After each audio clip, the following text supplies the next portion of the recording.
Olá pessoal, sejam bem-vindos a mais uma webconferência do nosso curso online de catalogação. Eu sou o professor Fabrício e nessa webconferência falaremos um pouco sobre a escolha dos pontos de acesso, que é aquele capítulo que inicia a parte 2 do ACR2. Tá bom? Durante essa webconferência abordaremos então, de modo geral, a parte 2 do ACR2 e de forma mais aprofundada o capítulo 21, que é o primeiro capítulo da parte 2 do ACR. Ok? Bom, antes de iniciarmos essa abordagem sobre a escolha dos pontos de acesso, vamos retomar aqui alguns conceitos que já foram abordados no nosso curso e que serão úteis para a utilização da parte 2 do ACR. Bom, primeiramente é bom a gente relembrar as etapas da catalogação descritiva segundo o ACR2. Quais são essas etapas? São basicamente duas etapas. A etapa de descrição, que é aquela etapa em que o documento é descrito, né, as características do documento é descrito, as características físicas, as características que estão presentes naquele documento, como título, indicação de responsabilidade, local de publicação, número de páginas, ISBN, série, etc., que a gente faz de acordo com os capítulos da parte 1 do ACR. E depois a etapa de escolha e construção dos pontos de acesso, que servirão que servirão como caminhos para que o usuário consiga acessar aquela descrição que foi elaborada com a parte 1. Bom, a escolha e a criação desses pontos de acesso é realizada de acordo com a parte 2 do ACR, que vai do capítulo 21 até o capítulo 26. Dentro dessa parte 2, cada um dos capítulos tem uma função diferente. Lá na parte 1, a gente tinha um capítulo 1 com as regras gerais e depois os capítulos de 2 a 13, cada um para um tipo específico de material. Aqui na parte 2 do ACR funciona mais ou menos da mesma forma. Nós temos o capítulo 21, que é o primeiro capítulo da parte 2, que acaba servindo como um capítulo introdutório, né? Um capítulo que vai nos guiar para os demais capítulos da parte 2. Depois temos os capítulos 22, 23, 24 e 25, que são os capítulos em que consultaremos as regras para criar os pontos de acesso. E por fim o capítulo 26, que é aquele capítulo que vai tratar sobre as emissivas que são utilizadas para complementar as instruções dos demais capítulos da parte de 21 a 25. Ok? Bom, nesse capítulo 21, que é o capítulo que vai nos direcionar para a utilização dos demais capítulos da parte 2, o que a gente vai encontrar? A gente vai encontrar um conjunto de regras que dizem respeito à escolha dos pontos de acesso. Por que eu digo escolha? Porque essas regras vão orientar o catalogador para que ele saiba para qual pessoa, ou para qual entidade coletiva, ou para qual título será dado o ponto de acesso para aquele documento que ele está catalogando. E quais são os tipos de pontos de acesso tratados no capítulo 21? O ponto de acesso principal, que é aquele considerado o mais importante ou o essencial para a identificação daquele documento, e os pontos de acesso secundários, ou também chamados às vezes de pontos de acesso adicionais, que são outras formas complementares para que o usuário consiga acessar aquele documento. Depois, nos capítulos de 22, 23, 24 e 25, nós vamos criar os pontos de acesso que foram escolhidos lá no capítulo 21. Então, vai ocorrer mais ou menos o seguinte. O capítulo 21 vai dizer para a gente que devemos criar um ponto de acesso para o autor do documento.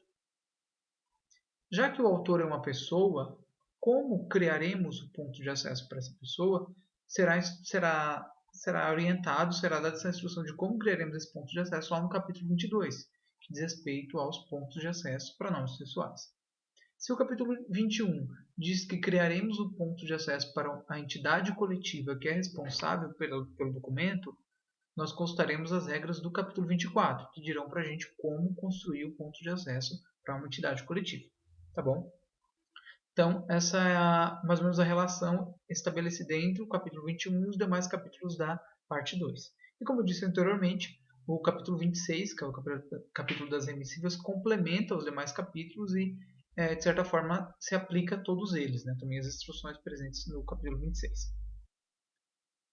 Bom, antes de iniciarmos esse nosso estudo aqui sobre o capítulo 21, vale lembrar alguns conceitos que já foram tratados na parte 1 do ACR2, mas que são necessários para que a gente consiga utilizar a parte 2 com maior eficiência ou com maior clareza acerca do que a gente vai estar fazendo durante a escolha dos pontos de acesso. Bom, então selecionei aqui alguns conceitos que são importantes. O primeiro conceito é o conceito de entidade coletiva, que é tratado às vezes na CR somente como entidade. O que seria essa entidade? É uma organização ou grupo de pessoas identificado por um nome determinado que age ou pode agir como um todo.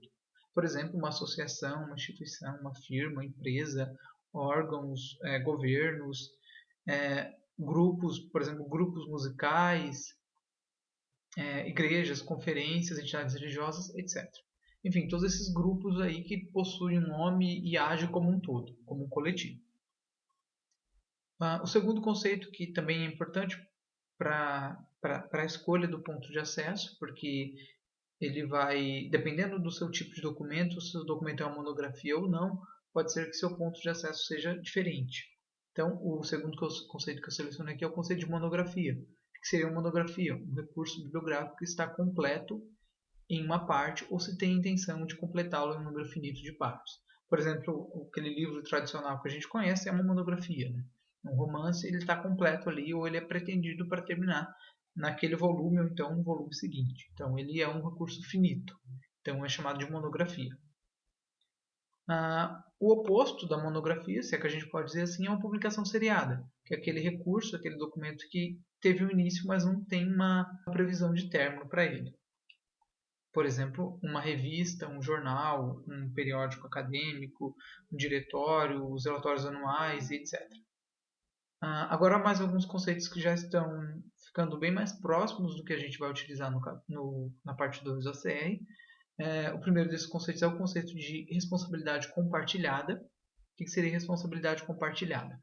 É a colaboração entre duas ou mais pessoas ou entidades coletivas que desempenham o mesmo tipo de atividade na criação de um conteúdo. A contribuição de cada uma pode constituir uma parte independente e distinta ou pode não ser separável da contribuição dos demais. Um exemplo clássico de responsabilidade compartilhada. 2 autores que se unem para escrever um livro.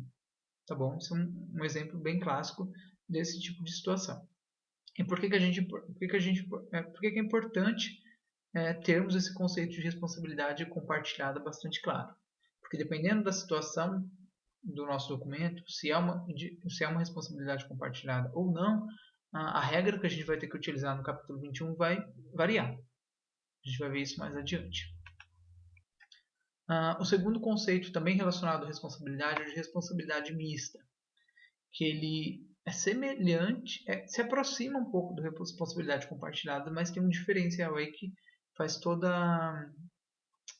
a diferença quando a gente vai fazer a prática, quando a gente vai utilizar na prática as regras do capítulo 21. Bom, então o que seria responsabilidade mista? É quando diferentes pessoas ou entidades coletivas contribuem para o conteúdo intelectual ou artístico de uma obra desempenhando diferentes tipos de atividades. Por exemplo, adaptando ou ilustrando uma obra escrita por outra pessoa. Exemplo clássico de responsabilidade mista: tradução. A gente tem a pessoa responsável pela criação daquele documento, daquele conteúdo, e você tem outra pessoa ali atuando, desempenhando uma função diferente, que é a função de tradução, que também está relacionada ao conteúdo daquele documento. Então, o caso de tradução é um caso clássico de responsabilidade mista.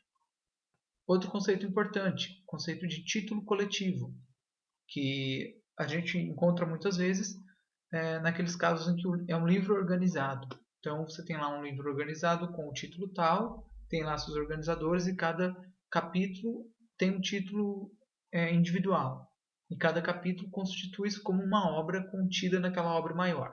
Só que essa obra maior, que é o livro organizado, tem um título em si. Esse título que está abarcando, está abrangendo as diversas obras contidas no item, naquele livro organizado, nesse exemplo, é chamado de título coletivo.